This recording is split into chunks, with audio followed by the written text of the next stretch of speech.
بسم اللہ الرحمن الرحیم۔ السلام علیکم۔ ارحم ٹی وی چینل کی طرف سے آج میں اپنے دوستوں کو رسول اللہ صلی اللہ علیہ وآلہ وسلم کا ایک بہت ہی پیارا فرمان سناؤں گا۔ آپ دوستوں نے اسے سننا ہے اور اس پر عمل بھی کرنا ہے۔ بسم اللہ الرحمن الرحیم۔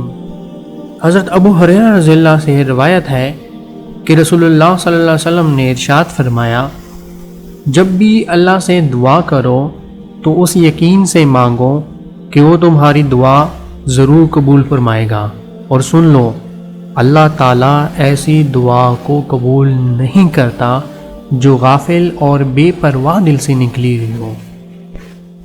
یعنی حدیث کا مفہوم یہ ہے کہ جب بھی آپ اللہ پاک سے دعا مانگے تو دل سے مانگے، بے شک اللہ پاک دل سے نکلی ہوئی دعا کو قبول فرماتا ہے، اور اگر دعا کسی ایسے دل سے نکلی ہو جو غافل اور بے پرواہ ہو تو اسے اللہ پاک کبھی قبول نہیں کرتا۔ اللہ پاک ہمیں اس حدیث پہ عمل کرنے کی توفیق عطا فرمائے، اور جب بھی ہم دعا کریں تو دل سے کریں۔ اللہ حافظ۔